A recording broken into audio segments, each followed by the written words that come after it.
Shalom, selamat pagi, salam sejahtera bagi kita semuanya. Sebelum kita melakukan aktivitas kita, mari kita menyantap santapan rohani melalui renungan harian di pagi hari ini untuk memberkati kita di dalam melakukan seluruh aktivitas kita. Mari kita satukan hati, kita berdoa. Bapa di surga, penuh kasih karunia, Bapa sumber segala berkat dan sumber keselamatan kami menikmati kasih karunia Tuhan sepanjang hidup kami sampai pada hari ini. Sebelum kami melakukan seluruh aktivitas kami mau mendengarkan firman Tuhan. Bukalah hati dan pikiran kami, kiranya firman inilah yang membentuk, merubah kami, agar hidup kami sesuai dan seturut dengan kehendak Tuhan dan menyenangkan hati Tuhan. Kiranya Roh Kudus menolong kami. Amin. Firman Tuhan yang menyapa kita di pagi hari ini diambil dari kitab 2 Korintus 13 ayat 11. Akhirnya saudara-saudaraku, bersukacitalah, usahakanlah dirimu supaya sempurna. Terimalah segala nasihatku, sehati sepikirlah kamu, dan hiduplah dalam damai sejahtera.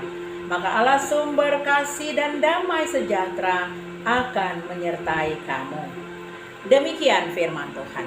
Bapak Ibu jemaat yang dikasihi Tuhan Yesus Kristus.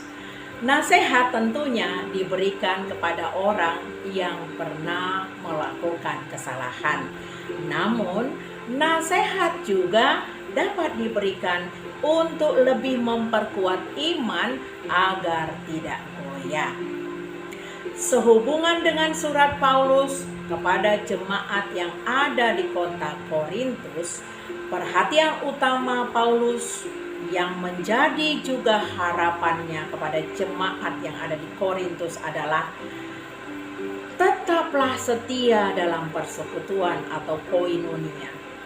Jemaat diminta untuk sehati sepikir, demikian juga seia sekata, dan menghindari perpecahan di antara jemaat.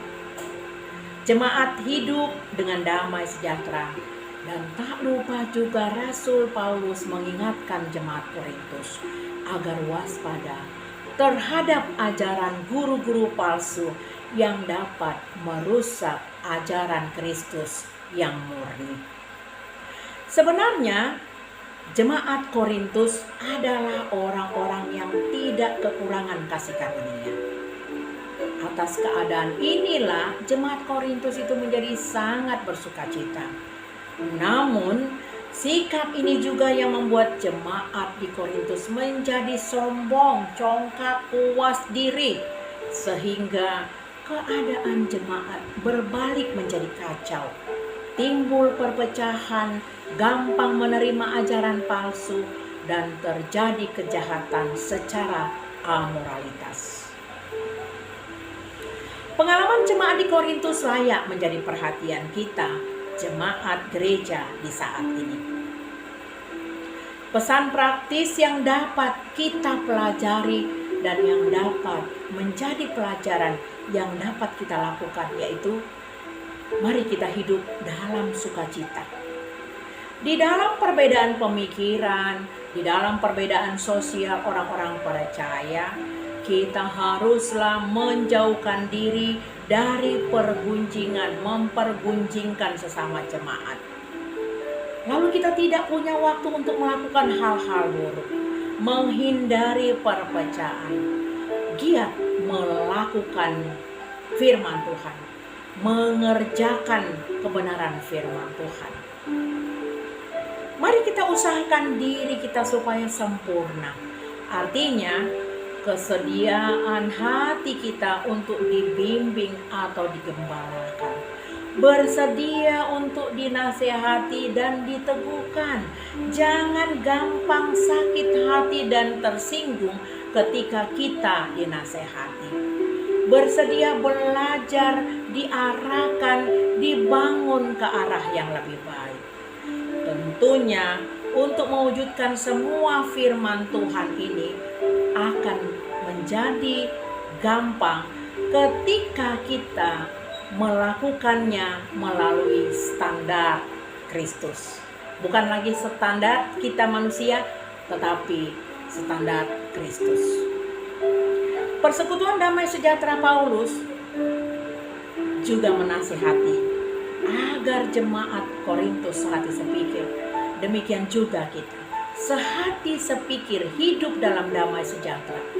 Nasihat yang mengutamakan persekutuan ini sehingga semua orang dapat saling mengasihi, saling tegur sapa, satu pandangan dalam membangun persekutuan di dalam tubuh Kristus. Sebab tidak ada kuasa dunia yang menawarkan damai sejahtera. Justru sebaliknya, menawarkan kehancuran dan perpecahan. Mari ini menjadi catatan kita. Agar gereja bukan lagi tempat untuk membangun komunitas atau kelompok-kelompok. Namun gereja adalah satu kesatuan yang saling membangun iman. Berbeda pendapat adalah hal yang lumrah. Pola pikir dan sudut pandang yang berlainan adalah sesuatu yang wajar. Di antara perbedaan dan keragaman yang demikian, kita diminta untuk bersatu. Kita diminta sehati sepikir, kita diminta untuk damai sejahtera. Sehingga perbedaan yang ada akan semakin memperlengkapi dan memperkaya kita, semakin lebih lagi menyatu dan membuat kita lebih memperteguh iman kita. Demikian juga di antara pelayan dan jemaat, harus saling memperhatikan, harus saling mengingatkan agar tidak terjadi pembiaran ketika terjadi hal-hal yang sudah melanggar peraturan. Kita saling memberikan semangat sehingga terjadi harmonisasi pelayan secara baik. Oleh karena itu, Bapak Ibu jemaat yang dikasihi Tuhan Yesus Kristus, kiranya jemaat gereja terus mau diperbaharui melalui pekerjaan Tuhan, sehingga tercipta persekutuan kudus, saling mengasihi, saling menyapa, dan hidup dalam damai sejahtera. Amin. Terima kasih Tuhan untuk firman Tuhan, bahwa kehidupan orang-orang kudus di dalam persekutuan, di dalam gerejamu haruslah bersukacita, seia sekata, dan saling mengasihi. Tidak ada dendam, tidak ada marah, tetapi terus di dalam kasih karunia Tuhan. Kiranya firman Tuhan ini menguatkan kami dan membangun persekutuan kami di dalam kasih Kristus. Amin. Kasih karunia Tuhan Yesus Kristus, kasih Allah Bapa, dan persekutuan dari Roh Kudus kiranya memberkati kita sekalian. Amin. Selamat beraktivitas, Tuhan Yesus memberkati.